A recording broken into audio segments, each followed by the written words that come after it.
Hello, amazing algebra students. Today we are going to talk about another way to solve systems of equations. We've already done this with graphing and with substitution.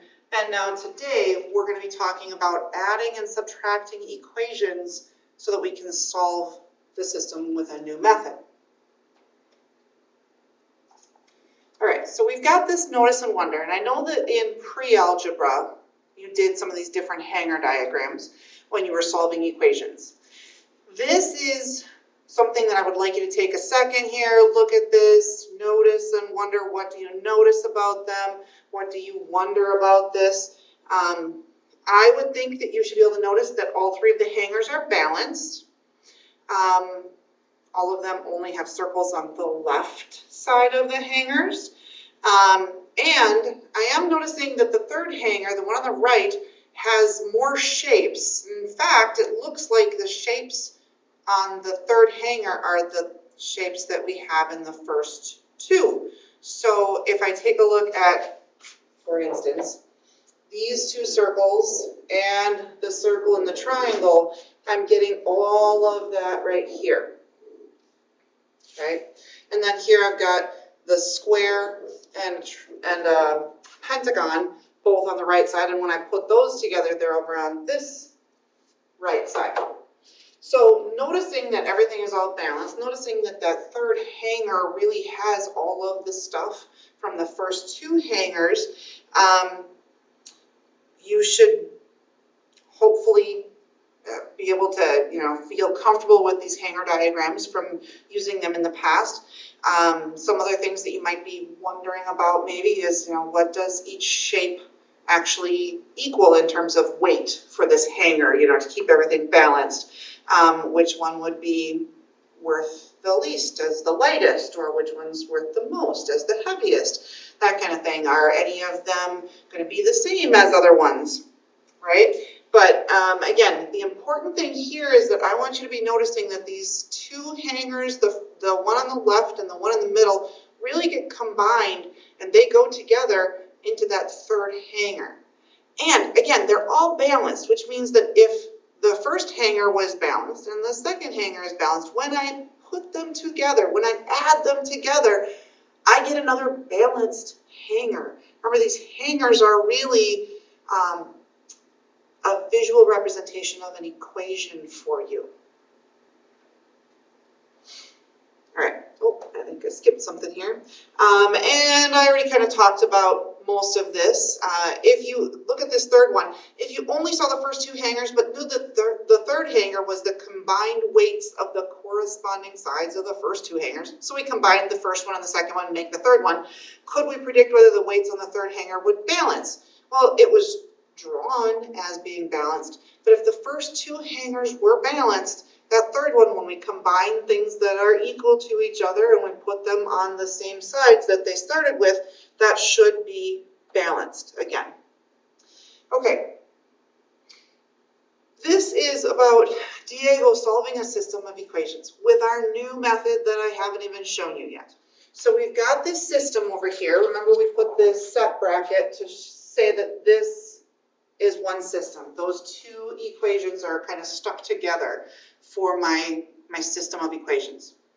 And take a look at what Diego did. He took those two equations. I personally don't usually write my plus sign after that equation. I tend to put it kind of out in front of it. But he's saying, I'm going to add these two equations together, right?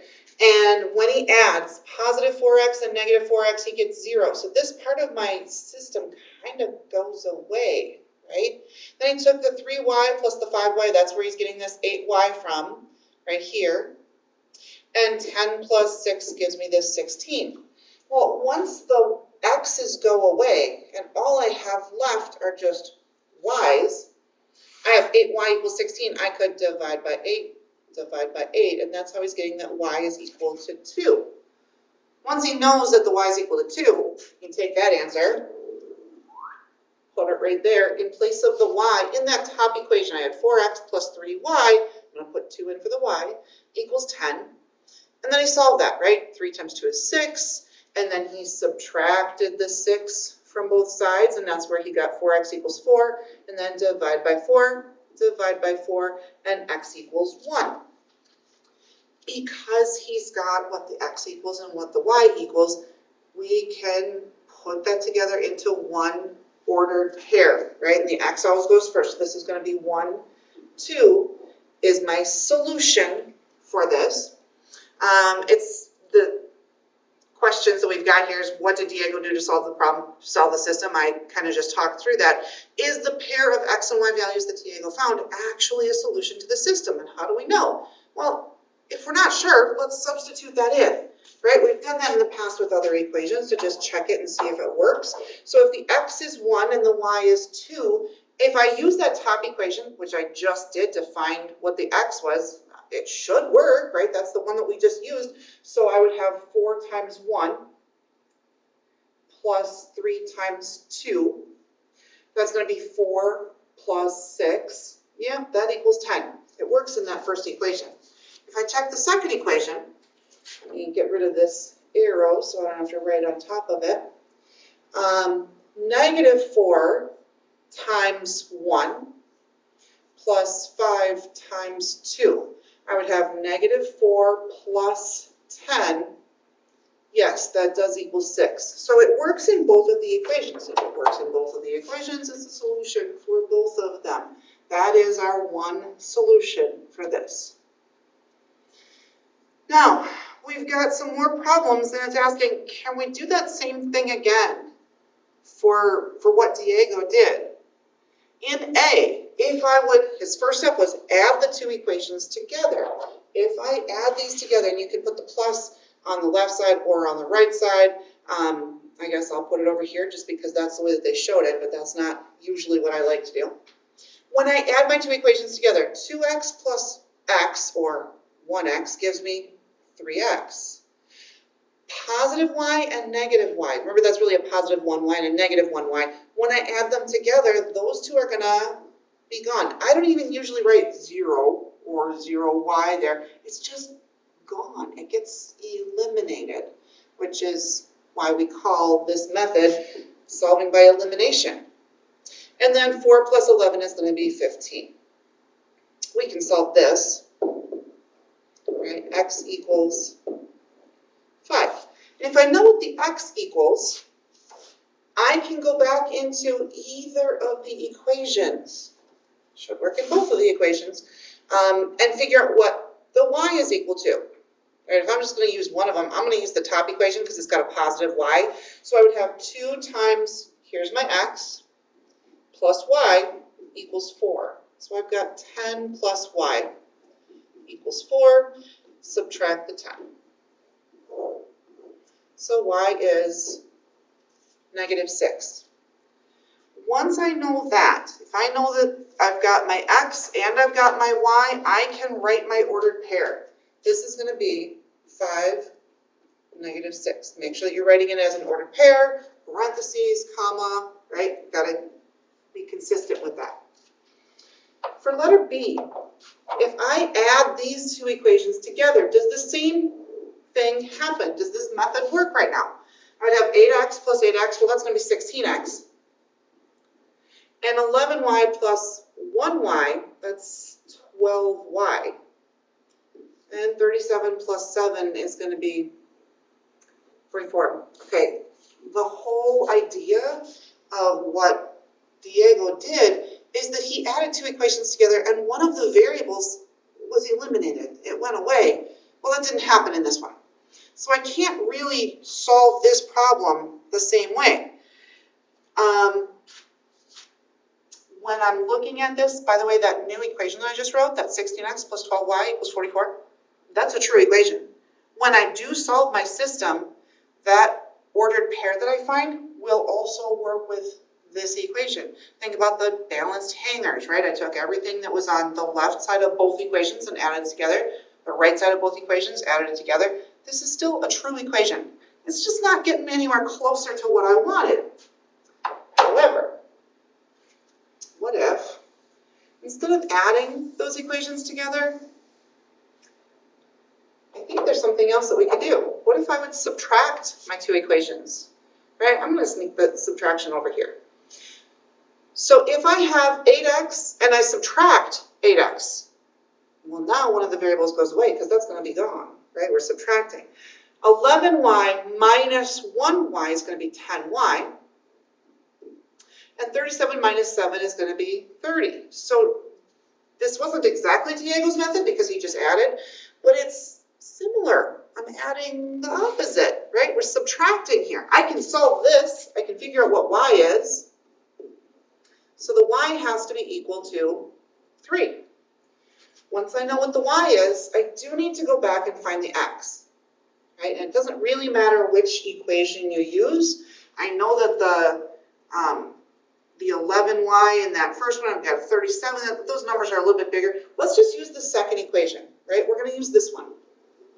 I'm going to put the 3 in place of the y. So I have 8x plus, I didn't really need that 1 there because it's 1 times 3, that'll just be 3, equals 7. So if I subtract 3, I have 8x equals 4, and divide by 8. So x is a half. Again, once I have that, I should be able to substitute or make that into an ordered pair first before I try to check it with substitution. 1/2 and 3. And then we could substitute into either of the equations and check it, right? If I would check it with, I just use the bottom equation, so let's check it with the top equation. 8 times a half plus 11 times 3. Well, 8 times a half is 4. 4 plus 33, yeah, that's 37. That works. And again, we just used the second equation, so I know it works in the second equation. Okay, so why does adding the equations work for the first system, but it doesn't work for the second system? Again, in the first system, I had the positive y and the negative y. And when I added them, they canceled each other out. They eliminated each other. It didn't work in the second one because I had a positive 8x added to a positive 8x. That doesn't go away when I add them. It makes it 16x, right? So I can't always add. I already did this. We subtracted those equations to be able to solve it. And then here, how is adding the two equations here, like and unlike, combining the shapes in the hanger diagram? Again, we already talked about that, but it's just showing that if you've got two balanced equations, you can put them together to make a new balanced equation. Okay, if I was with you in class, I would have everyone try this on Desmos. Because I'm not there, I'm just going to show you what these graphs look like. So if I have these three systems that we have already worked with, two of them are from Diego, one of them is from the warm-up, I've got graphs of these already. Let's show you. So for this first one, 4x plus 3y equals 10 and negative 4x plus 5y equals 6, I've got those two graphed, right? I'm not going to take the time to get them into slope-intercept form. That's the whole reason for using Desmos, is because it's all graphed for me. However, when I add my two equations together, and I don't have a whole lot of space right here, but 4x and negative 4x goes away. 3y plus 5y is going to be 8y. 10 plus 6 is 16. And then if I divide by 8, I'm going to get y equals 2. And in case you don't remember, y equals 2 means it's going to cross the y-axis, but there's no x in that equation. It's not going to touch the x-axis, right? This is going to be a horizontal line. That horizontal line at x or at y equals 2 is right here. It goes through the solution point because that's the point of intersection of my two graphs, right? I added two equations together. I got another true equation. All right. For this middle one, if I add my two equations together, 2x plus 1x is 3x, positive y and negative y gone, and 4 plus 11 is 15. If I solve this, remember we already solved all of these, x equals 5. This one's an x, not a y. This is going to cross the x-axis, but it will never touch the y-axis because it's a vertical line. So x equals 5 is this line right here, which also, if I could draw my line to be a little bit more vertical, that'd be good. It also goes right through that point of intersection. Okay? If I check this last one. Now, if we were using Desmos, I would absolutely say, let's add those two together and we'll get that 16x plus 12y equals 44 and graph it. And guess what? That line is going to go through my point of intersection also, because it's just another true equation using those same variables. However, if I'm not using Desmos, I would have to then get that into slope-intercept form and graph it and everything. Why not do what we did the first time? Let's subtract this, right? If I subtract these two equations, 8x minus 8x, gone. 11y minus 1y is 10y. 37 minus 7 is 30. Then when I divide by 10, I get that y equals 3. Remember, y equals is a horizontal line. Right here, I know that I've got 2 and I've got 4, so 3 is right in between. It's right there, and it goes through that point of intersection. Because when I add or subtract balanced equations together, that new equation is also going to be balanced. It's going to work on that. Okay, so, can't quite see that. And I just did that, right? We found the sum difference, and then we graphed it, and it goes through that solution point, that point of intersection every time. All right. So today then, we've got these, this is just kind of wrapping things up. This is not in your book, so I just need you looking up here now. I've got these 3 different systems. And I want to know which one of these, thinking back to what we did last week, which one of these we would solve by substitution, right? Which one would make the most sense to use substitution? Well, I hope that you can look at this and say, this one right here, right? I have y equals. This is what the y is. I'm going to put that in place of the y, okay? And I would still say, I like that method. If I've got a variable that's all by itself, I like substitution, okay? Then I want to look at these and figure out one that I would, just look at a system that you would not have chosen to solve by substitution. So take a look at system 1, for instance. I don't have a variable by itself. Could I get a variable by itself? Sure. I could get, I guess I would like probably this n to get by itself the easiest, and then I could do a substitution. However, do I need to do substitution here, knowing what we know now? If I would add these 2 equations together, I would have 3m plus 2m is going to be 5m. The negative n and the positive n here are going to cancel each other out. Elimination.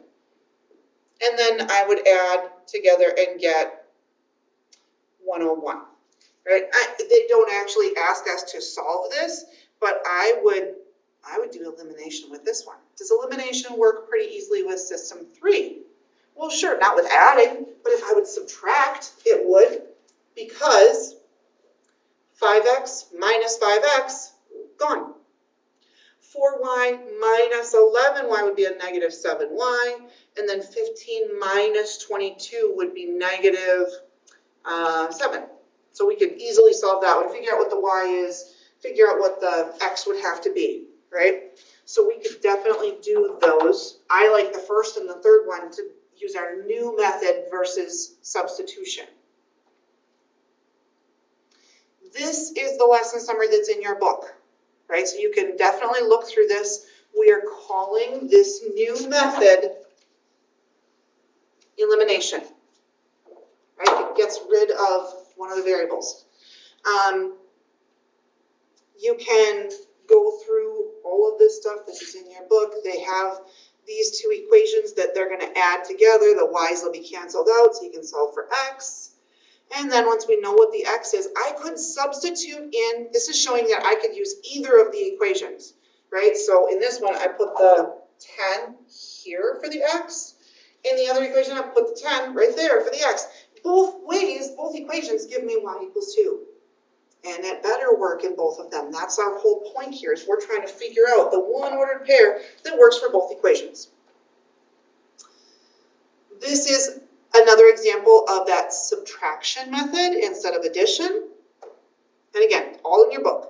These graphs are also in your book. If you have your original system graphed, so that's like the black line and the blue line, and then in each of these examples I've got a yellow line, either a vertical line or a horizontal line, that came from adding or subtracting my two equations together to make a third true equation. So today, your homework is going to be 1, 2, 3, skip 4, 5, 6, skip 7, 8, and 9. Right? So we really have 7 problems. And this is our definition for the elimination method. Right? So it's when we're adding or subtracting. This does say a multiple of one of the equations. We haven't done that yet, but we will. But here's the example, or the assignment. If you have any questions,